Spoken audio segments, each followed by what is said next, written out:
name is Zane Homsi, and I'm truly honored to be with you all today. You see, just about a month ago, when I applied for this TEDx talk, I was given 18 minutes. So I'm going to use these 18 minutes to pose one question. I'm going to have 18 minutes to ask a single question, just one question. And that is, are you all online or in life? Online or in life? Are you all online or in life? You see, nowadays, that is such a valid question to ask. Because I'm 100% sure that everyone in this theater right now has sent a text message before. But I'm even more sure that everyone has an email address. Because it's important to realize that it's coming to the point where we're living in a generation where people smile larger at the sight of a good text message than they do at the wave of a hello. So ask yourselves, are you online or are you in life? At this day and age, we can donate to a charity by purchasing a song. We can show support for an organization or support for a celebrity by clicking the like button. Or we can get better, more concise news in real time in a 140-character-less message called a tweet. It's mind-blowing. In a report done by OpenSite, it was reported that there are more devices connected to the internet than there are people in this world. And that in the same report, if the internet were a population, were a country, its population would be greater than North America, Latin America, Europe, and the Middle East combined. The Social Skinny, which is a leading social media analyzer, reported that 48 hours of video are uploaded to YouTube every minute. And that the number of social media users has increased by 356% in the US since 2006. That the number of mobile users of Twitter has increased by 400% since 2010, and that there are 543 million mobile monthly Facebook users. There are 543 million people that are able to take their online persona and action on their person, where they can be present in life in one location, but hyperactive online in another. But social media is not a bad thing. I have a Facebook, I have a Twitter, I have an Instagram. By the way, on the topic of Instagram, Instagram gains a new user every second. But it's not a bad thing. It's a great tool. The University of Washington released a video game called Folded. Now, scientists had been diagnosing the AIDS virus and looking into it, and they found this protein that they knew nothing about. They've been studying it for 15 years. Now, the University of Washington decided to create that game, Folded. And gamers were able to solve the problem in 9 days. It took scientists 15 years to do this, and with the use of internet and the youth, we've been able to solve it in a considerably less amount of time. There's so much to interactions with people than just the words you're saying. As a matter of fact, if you look at how complex face-to-face conversation really is, it is mind-blowing. You take into account how they smell, how they look, the way their hair is combed, how they dress, how old they might be, where you think they might be from, the way they move, if they use their arms up here, or if they're down with their hands in their pockets. There's so much to it. But when you decide to remove the person, you remove the face from the words, you get what's called a phone call, where you can only tell the tone of their voice, where they could be from based on dialect. You can't even match their face to what you're saying. And when you even move tone away, you get the text message, you get that email, the memo. And from there, you can't tell valid things that are necessary in conversation. You can't put a face to it. You can't even put a voice to it. You might not even know who you're talking to. You could be thinking you're texting someone you know, but it's the phone in someone else's hands. So with face-to-face conversation, it's important to realize that humans can produce emotion, but computers can only produce text. My dad actually right now is in the real estate business, and he's been there for 30 years or so. And when he got started, he had to take a few seminars about how to set a house. This is how to write a contract. And the first thing his teacher said was that he sat everyone down in the room, and he sat in his chair, and for about an hour it was silent. For an hour, nothing was said. And at the end of that hour seminar, he lit his pipe, took one smoke, and pointed at a phone in the center of the room. And he said, that device is for making appointments, not closing deals. That is the foundation of true interaction.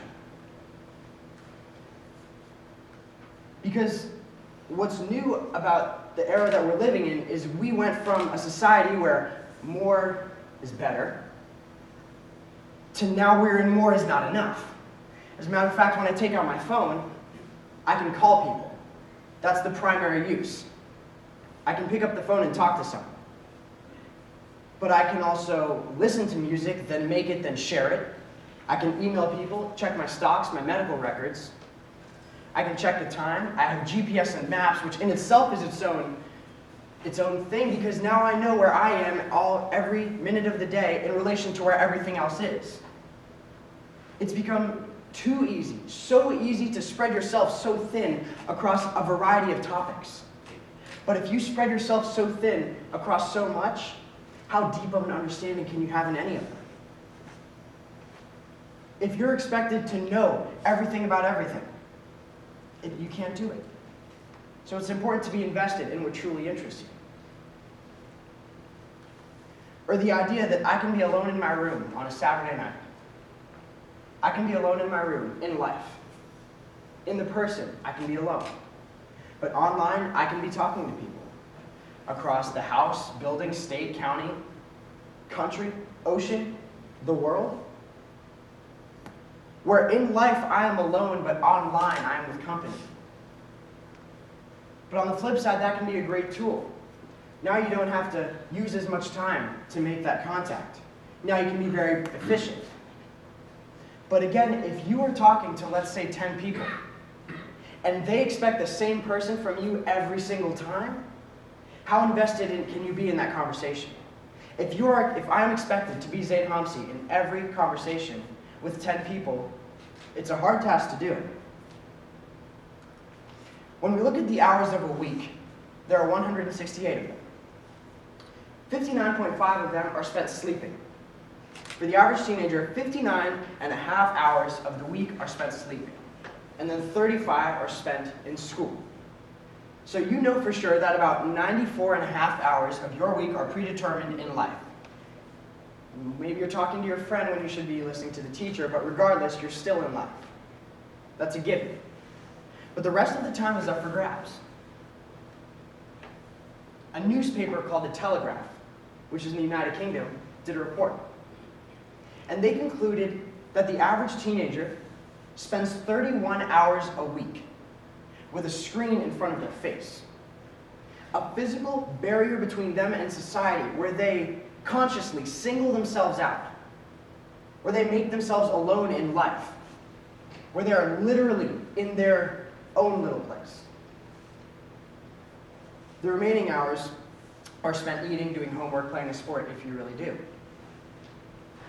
Teenagers, the youth, are the future of the world, and will inherit their responsibilities one day. One day we'll carry the weight of the world on our shoulders. One day we'll grow up.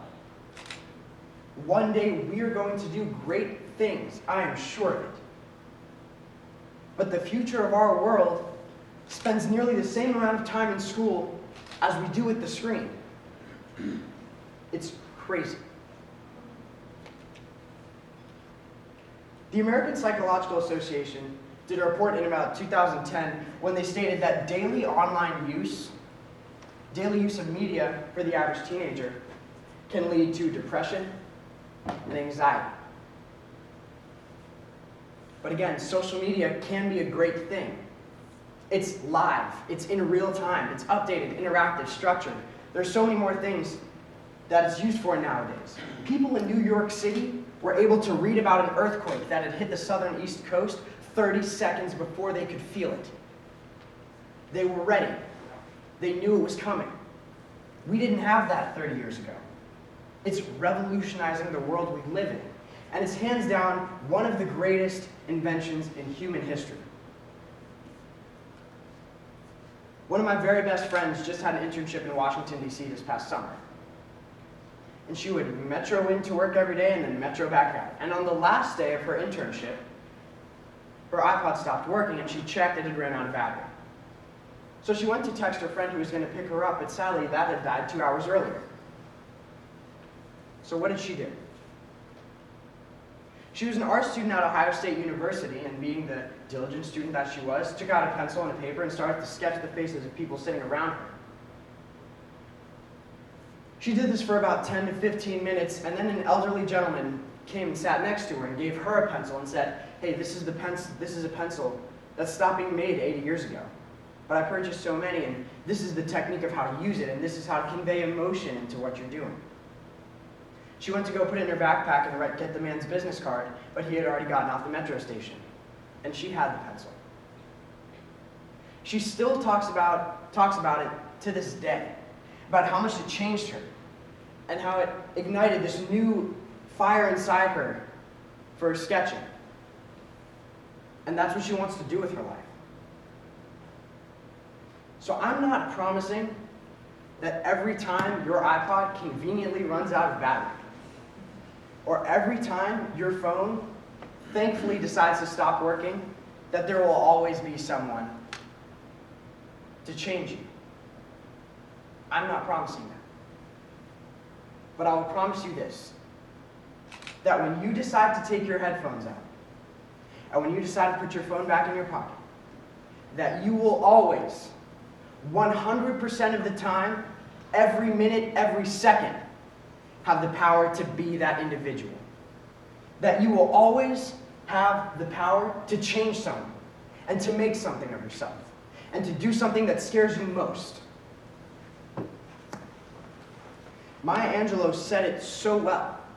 She said, "People might forget what you say, and chances are they'll forget what you did, but they won't forget how you made them feel."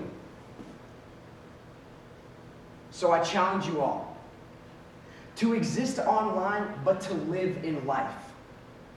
To do what truly scares you. Do what you dream of doing. Do something people will talk about. Make something of your time left on earth. Discover a new hobby. Find your passion and pursue it. Pursue it with all of your being. Now, 18 minutes later, I've asked you all a question. But first, I'd like you to get to know the person sitting next to you, because there's so much you can value from that relationship. But are you online, or are you in life?